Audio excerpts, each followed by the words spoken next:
Hello my dear student, आज अपन बात करेंगे मैकेनिक्स की प्रॉब्लम के बारे में। यहाँ पर जेई एडवांस लेवल की प्रॉब्लम है। पूरा वीडियो देखना, आपको ये प्रॉब्लम 100% गारंटी के साथ समझ में आएगी। पूरा कंसेप्ट के साथ चीज़ों को बताऊंगा। यहाँ पर देखो, क्वेश्चन में दे रखा है uniform chain of mass M. ये जो चेन है ना, इसका मास अपन को एम दे रखा है। यहाँ पर rest on the quarter part of the sphere. ये जो स्पेयर का 1/4 पार्ट है ना, यहाँ पर रेस्ट पर रखी हुई है, जो कि यहाँ पर स्पेयर क्या है, स्मूथ है यहाँ पर surface, with help of ideal string as so in the figure. अब ये जो पॉइंट है ना, ये जो चैन का पॉइंट है ना, इस पॉइंट को यहाँ स्ट्रिंग से कनेक्ट कर रखा है, राइट है ना। तो यहाँ पर अपन को फाइंड करना है टेंशन इन द स्ट्रिंग। ये टेंशन क्या है इस स्ट्रिंग में, वो अपन को फाइंड करना है। ऐसे जेई एडवांस की प्रॉब्लम्स को देखने के लिए मेरे चैनल को सब्सक्राइब जरूर कीजिए, क्योंकि मैं बहुत अच्छी अच्छी प्रॉब्लम्स यहाँ पर लेके आता हूँ। तो यहाँ पर अपन चेक करें तो होगा क्या, देखो ये चैन इस तरह से रखी हुई है। तो सिंपल सी बात है, यहाँ पर इस पॉइंट पर मैं देखूँ ना, तो टेंशन क्या होगा, मान लेते हैं यहाँ पर टेंशन T1 है ना, तो श्योर है जब ऊपर जाएंगे तो टेंशन यहाँ पर बढ़ेगा। क्यों? क्योंकि मास नीचे ज़्यादा लटक रहा है, मास ज़्यादा बढ़ जाएगा। मास बढ़ रहा है ना यहाँ पर यदि मास, इसका छोटा सा मास यदि डीएम है, तो ये श्योर जैसे ही ऊपर गया तो डीएम में कुछ ऐड हो रहा है मास। इसका मतलब टेंशन भी इस पॉइंट पर बढ़ रहा है, मतलब ऊपर जा रहा है तो अपना टेंशन क्या हो रहा है, बढ़ रहा है। तो सिंपल सी बात है, टेंशन चेंज हो रहा है, ठीक है। टेंशन चेंज हो रहा है, सिंपल सी बात है, अपन को इंटीग्रेट करना होगा। अब कैसे करेंगे इस टाइप क्वेश्चन में? इस टाइप क्वेश्चन को सॉल्व करने के लिए अपन क्या करते हैं, थीटा पे जाके अपन डी थीटा पर डीएम मास का एक टुकड़ा ले लिया। मैंने देखो यहाँ पर डीएम मास का एक छोटा सा टुकड़ा ले लिया है। तो सिंपल सी बात है, इस पर एक टेंशन लगेगा इस डायरेक्शन में, मान लेते हैं टेंशन T1 लग रहा है, ठीक है ना। और यहाँ पर क्या होगा, अपवर्ड डायरेक्शन में टेंशन लगेगा, क्योंकि टुकड़ा तो रेस्ट पर है डीएम मास का, राइट ना। तो अपवर्ड डायरेक्शन में एक टेंशन लगेगा, जो कि हो जाएगा T1 प्लस dt।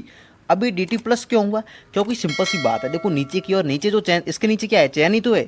मैंने डीएम मास का एक टुकड़ा लिया है, ये नीचे जो चैन है ना, उसका जो वेट है ना, वो टेंशन क्रिएट कर रहा है यहाँ पर T1, ठीक है ना। तो इसका भी तो वेट इसमें अब इंक्लूड हो रहा है। तो यहाँ पर क्या हो रहा है, वेट चैन का मास ज़्यादा हो गया, तो मास जब ज़्यादा होगा तो यहाँ पर टेंशन बढ़ गया। तो इसलिए मैंने क्या किया, T1 में dt ऐड कर दिया, राइट है। अब अपन क्या करें, सिंपली देखो, इस पर एक नॉर्मल लगेगा इस डायरेक्शन में, जो कि स्पेयर लगाएगा, अपन मान लेते हैं नॉर्मल n लग रहा है। अब अपन क्या करें, सिंपली इसके कंपोनेंट लेंगे तो एंगल बांध देंगे। यहाँ पर देखो क्या, इस तरह से मैं एज्यूम कर लेता हूँ।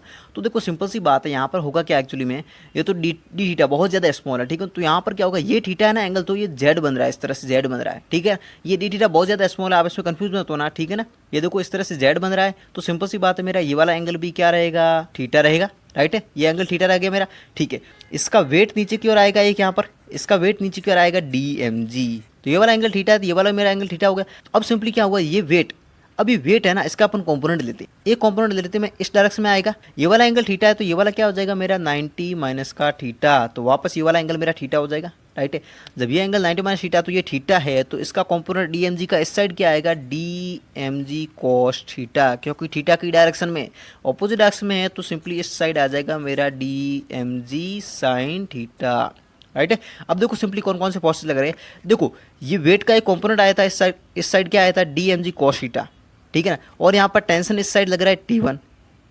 इन दोनों फोर्सेस को कौन बैलेंस कर रहा है, ये वाला फोर्स जो कि इस साइड लग रहा है, ऑपोजिट जेट्स इसके, T1 प्लस dt। तो सिंपली मैं इक्वेशन लिखूंगा यहाँ पर, T1 plus dt equal to मेरा आ जाएगा T1 plus DMG cos theta, right है। मेरे पास ये इक्वेशन आ गई। अब सिंपली यहाँ पर क्या होगा, T1 से T1 कैंसिल आउट हो जाएगा, और यहाँ पर क्या आएगा मेरे पास, dt equal to DMG cos theta. मेरे पास ये चीज़ आ गई है। अब यहाँ पर सिंपल सी बात है कि DMG साइन थीटा कौन बैलेंस कर रहा है, नॉर्मल बैलेंस कर रहा है। मेरे को फाइंड ही नहीं करना, तो मैं क्यों करूँ यहाँ पर, ठीक है ना।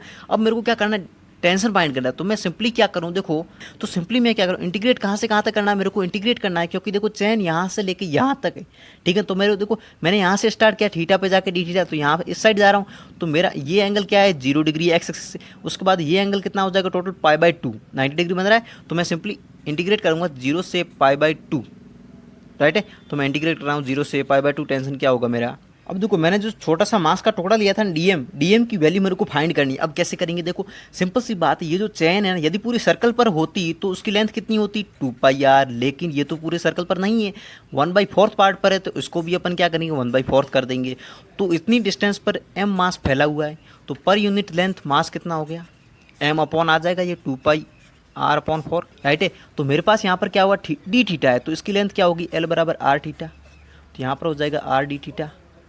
तो इस लेंथ को सिंपली मैं यहाँ मल्टीप्लाई कर दूंगा पर यूनिट लेंथ। तो देखो मैंने यहाँ पर जैसे ही आर डी टी मल्टीप्लाई किया तो मेरे पास ये आ गया डीएम की वैल्यू। ये जो वैल्यू आई डीएम की यहाँ पर मैं पुट कर दूंगा। देखो मैंने डीएम की वैल्यू पुट कर दी। अपन क्या करेंगे, अब यहाँ पर जो कॉन्स्टेंट है ना डीएम जी अपॉन पाई, इसको बाहर ले लेंगे। तो मैंने सिंपली इसको कैलकुलेट कर लिया तो मेरे पास फाइनल आंसर आ गया। टेंशन स्ट्रिंग में क्या है, DM G upon pi is और करेक्ट आंसर। यदि मेरा एक्सप्लेनेशन आपको पसंद आ रहा है, अच्छा लग रहा है, तो आप मेरे को थैंक्स या सुपर चैट करके मेरी हेल्प कर सकते हो।